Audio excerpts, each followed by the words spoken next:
आज हम बात करेंगे अथर्ववेदा की। अथर्ववेदा अथर्वण शब्द से निकला है, जिसका मीनिंग है एक ऐसा व्यक्ति जो कि स्टेबल माइंडेड है, जिसे हम योगी भी कह सकते हैं। अथर्ववेदा को वेदा ऑफ द अथर्वन्स एंड अंगिरास भी कहते हैं, इसीलिए अथर्ववेदा को अथर्वा अंगिरासा वेदा भी बोला जाता है। अंगिरास भी एंशिएंट इंडिया के प्रीस्ट थे, जिन्हें एंशिएंट स्क्रिप्चर्स में लॉर्ड ब्रह्मा का पुत्र भी माना गया है, जिनके पास काफी सारी चीजों की नॉलेज थी।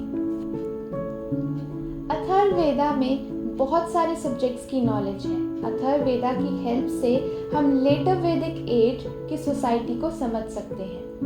अथर्ववेदा काफ़ी बाद में कंपाइल किया गया है और वैदिक लिटरेचर में भी इसे काफ़ी बाद में ऐड किया गया। उससे पहले वैदिक लिटरेचर में सिर्फ वेदात्रयी यानी 3 वेद, ऋग्वेद, सामवेद और यजुर्वेदा की बात की गई है। अथर्ववेदा को बहुत सारे scholars Veda of magical formulas भी कहते हैं। अथर्ववेदा में टोटल 20 बुक्स हैं, जिनमें hymns, chants, spells, prayers, black magic, cures, different herbs, natural medicines, yoga, peace, nature, good and bad evil और बहुत सारी डिसीजेस को ठीक करने की प्रोसेस भी दी गई है। बाकी वेदों की तरह अथर्ववेदा में हमें सेक्रेड रिचुअल्स जो हम यजनास में चांट करते हैं वो बहुत ही कम दिखाई देते हैं, बट डेली लाइफ से जुड़ी हर पॉसिबल प्रॉब्लम्स के सॉल्यूशन हमें अथर्ववेदा में मिलते हैं। अथर्ववेदा को 1000 से 800 BCE के बीच में कंपाइल किया गया होगा।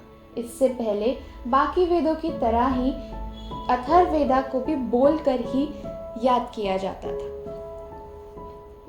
अथर्ववेदा के प्रीस्ट ब्रह्मा कहलाते हैं और इसीलिए अथर्ववेदा को ब्रह्मवेदा भी कहते हैं। अथर्ववेदा के टीचर सुमंतु थे। ब्रह्मा, गोपद ब्राह्मणा उपनिषद, मुंडका उपनिषद, मांडुक्य उपनिषद और प्रश्ना उपनिषद।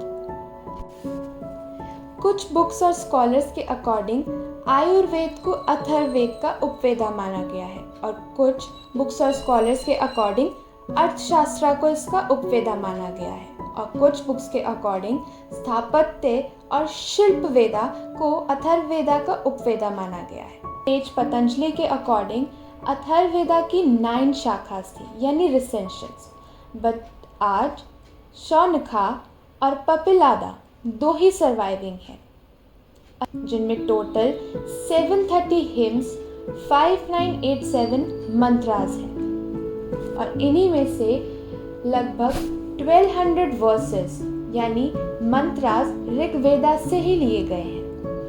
अथर्ववेदा में herbs, medicines, healing, yoga, cures सभी की बात की गई है, इसलिए बहुत सारे स्कॉलर्स इसे इंडियन मेडिसिन का पहला इम्पॉर्टेंट टेक्स्ट भी मानते हैं। जैसे स्नेक बाइट से प्रोटेक्शन कैसे की जा सकती है, उनका क्योर कैसे किया जा सकता है, कौन सी हर्ब्स कौन सी मेडिसिन बनाने में यूज़ की जानी चाहिए और ऐसे बहुत सारे मेंटल और फिजिकल दोनों ही डिसीजेस के क्योर्स इसमें सारे स्कॉलर्स आयुर्वेदा को अथर्ववेदा का ही पार्ट मानते हैं।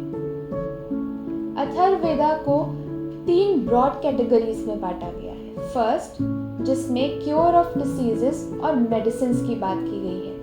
Second, daily life, peace, protection, health, wealth, family, relation और थर्ड, टाइम, डेथ और इमोर्टैलिटी। उपनिषद।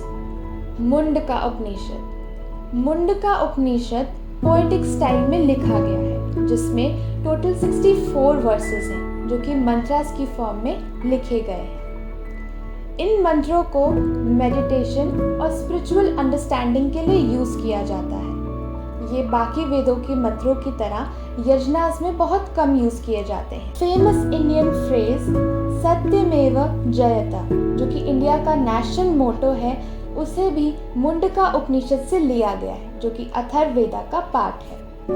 मांडुक्य उपनिषद सभी उपनिषद में से सबसे शॉर्टेस्ट उपनिषद है। गौपदास कारिका वेदांता स्कूल ऑफ हिंदुइज्म का पार्ट है, वो भी मांडुक्य उपनिषद से ही इंस्पायर होकर लिखा गया है। प्रश्न उपनिषद, ये उपनिषद बहुत ही इंटरेस्टिंग है क्योंकि ये क्वेश्चन आंसर फॉर्म में लिखा गया है, जिसमें फिलोसफिकल क्वेश्चंस हैं और जिनके साथ उनके आंसर्स। पहले 3 क्वेश्चंस जो कि मेटाफिजिकल इश्यूज से रिलेटेड है और 4th जो फिलॉसफी और उसके बाद ओम, मोक्ष ऐसी चीज़ों पर बेस्ड है। अगर आपको ये वीडियो पसंद आई हो तो हमारे चैनल को सब्सक्राइब, लाइक और शेयर करना ना भूलें और आगे आने वाली ऐसी ही हिस्ट्री के सभी एरिया से रिलेटेड वीडियो के नोटिफिकेशंस के लिए बेल आइकन पर क्लिक करें। Thank you for watching.